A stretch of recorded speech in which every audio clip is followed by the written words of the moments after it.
안녕하세요. 3월 27일 고난주간 수요일 큐드가이드 시작하겠습니다. 오늘 말씀은 예수님께서 로마의 군인들에게 희롱을 당하시는 그런 장면이에요. 1번입니다. 로마의 군병들이 예수님께 행한 것은 무엇입니까? 총독의 군병들은 예수님을 관정 안으로 데리고 들어가서 온 군대를 모았죠. 그 당시에 군대라는 이 말은 한 200명에서 600명 정도 되는 그 군인들의 단위를 말하는데요. 그들이 다 있었을 것 같지는 않고 한 100여 명 정도 되는 그 관정을 지키는 사람들이 군인들이 모여서 지금 예수님을 괴롭히기 시작하는 겁니다. 먼저는 겉옷을 다 벗겼고요. 그 다음 가시관을 씌우기도 했고, 그 다음에는 예수님을 유대인의 왕이라 조롱했으며 손에다가 지팡이를 들리기도 했어요. 그리고 그 앞에 무릎을 꿇고 유대인의 왕이라고 부르며 예수님을 희롱하는 모습을 볼 수가 있는데요. 이 모습은요, 형을 확정받은 그런 죄수들에 대한 일반적인 이 군인들의 모습이었다고 하거든요. 그런데 우리는 이 모든 일이 이미 예언된 일이었음을 기억해야 됩니다. 이사야 50장 6절인데요. 나를 때리는 자들에게 내 등을 맡기며 나의 수염을 뽑는 자들에게 나의 뺨을 맡기며 모욕과 침뱉음을 당하여도 내 얼굴을 가리지 아니하였느니라. 맞습니다. 예수님께서는 의도적으로 당신의 몸의 예언을 성취하고 계시는 겁니다. 2번입니다. 시몬에게 일어난 일은 무엇입니까? 32절인데요. 나가다가 시몬이란 구레네 사람을 만나매 그에게 예수의 십자가를 억지로 지어가게 하였더라. 구레네는 북아프리카 지역을 말하는데 이 사람은 유대인이었고요.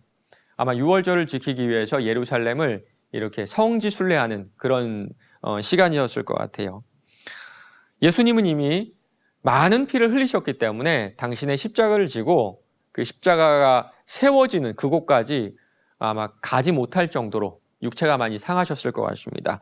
로마 군인들은 한 사람에게 강제로 그 일을 대행시킬 수 있었기 때문에 아마도 쭉 둘러보다가 적합한 사람, 좀 덩치가 큰 사람이었을 것 같은데 그 사람을 불러서 지금 예수님의 십자가를 지고 가게 했는데 혹시 그 이후에 시몬에게 어떤 일이 일어나는 줄 아세요?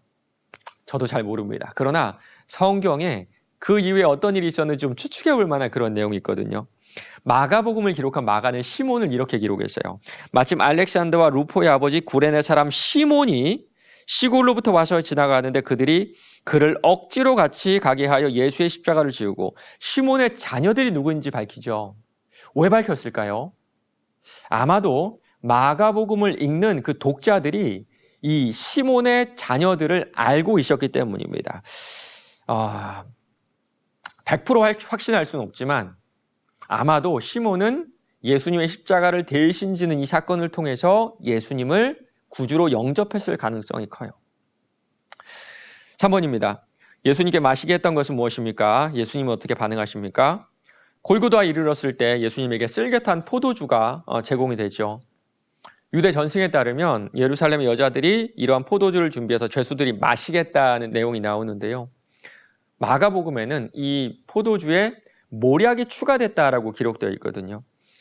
아마 모략은 그 당시에 좀 진통제 혹은 이렇게 몸을 좀 편안하게 해주는 그런 역할을 하는 마취제 역할을 했을 수 있습니다. 마태가 이 쓸개탄 포도주라 기록하는 이유는요. 이 또한 시편의 말씀을 성취하기 위함이에요. 시편 69편 21절입니다. 그들이 쓸개를 나의 음식물로 주며 목마를 때 초를 마시게 하였사오니. 그러나 예수님이 어떻게 하십니까? 맛을 보시고 거부하시죠. 그렇죠? 맛을 보시고 이것이 포도주다. 여기에 몰약이 있다는 걸 아시고 드시지 않는 모습을 볼 수가 있습니다. 4번입니다. 예수님께서 쓸개탄 포도주를 마시지 않으신 이유가 무엇인지 묵상해 봅시다. 왜 거부하셨을까요?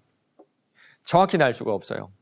정말 잘 모르겠습니다. 그러나 술을 먹으면 우리가 술을 마시면 어떻게 되는지를 통해서 그 이유를 추측해 볼 수가 있어요.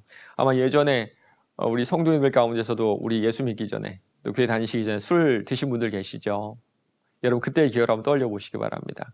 술이 멀근하게 취하면요 지나가다가 부딪히고 넘어져도 아프지가 않아요. 그렇죠? 언제 아픕니까? 그 다음날 일어나서 술이 깰 때 그때는 막 여기저기 쑤시는데 막상 술이 취했을 때는 크게 아프지가 않아요. 그래서 이렇게 신포도주도 마찬가지였을 것 같아요. 이 좀 취하는 그런 효과를 통해서 진정제 혹시 마취제 역할을 했고요. 특별히 모략은 좀 더 이런 진통 효과가 큰 허브거든요. 허브. 이렇게 포도주와 쓸개와 모략을 섞으면 효과가 좀 좋은 혼합 마취제, 혼합 진통제라고 할 수 있는데요. 그런데 예수님 그거 거부하셨어요. 왜 그러셨을까요? 아마도 예수님은요, 또렷한 정신과 또렷한 의식으로 그 고통을 감내하시기 위함이었을 것 같아요. 우리의 죄, 우리의 고통을, 아픔을 조금도 외면하지 않으시고 온몸으로 받으시기 위해서 조금의 진통제도 거부하셨던 겁니다. 5번입니다. 예수님은 모욕과 고난 속에서도 묵묵히 십자가를 지셨습니다. 나도 나의 십자가를 지고 예수님을 묵묵히 따르는 온전한 제자가 되기 위해 결단해야 할 것은 무엇인지 생각해 봅시다.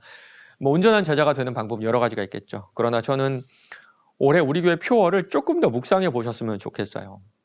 성품으로는 사랑, 인내, 감사, 화평, 충성, 기쁨이 있고요. 사역으로는 성경, 기도, 예배, 섬김, 전도가 있습니다. 우리 모두가 이미 행하고 있는 것들이죠. 그렇다면 우리 조금만 더 수준을 올리면 어떨까요? 조금만 더. 예를 들어서 올해는 하루에 성경을 한 장씩만 읽고 한 절만 쓰는 건 어떨까요? 올해는 하루에 한 3번 정도 감사 기도 드리는 건 어떨까요? 이전까지는 안 했다 그러면. 행하기 어려운 것들도 불가능한 것들도 아니죠. 그러나 작은 흙이 모여서 큰 산을 이루듯이 주님을 향한 내 작은 마음이 모여서 이렇게 결국에는 온전한 제자를 이루어갈 겁니다. 오늘 하루도 나는 작지만 이 작은 나를 위해 십자가에 달려 들어가신 예수님을 기억하며 그분을 의지하며 조금씩 자라나가시는 저와 여러분 되시길 바랍니다.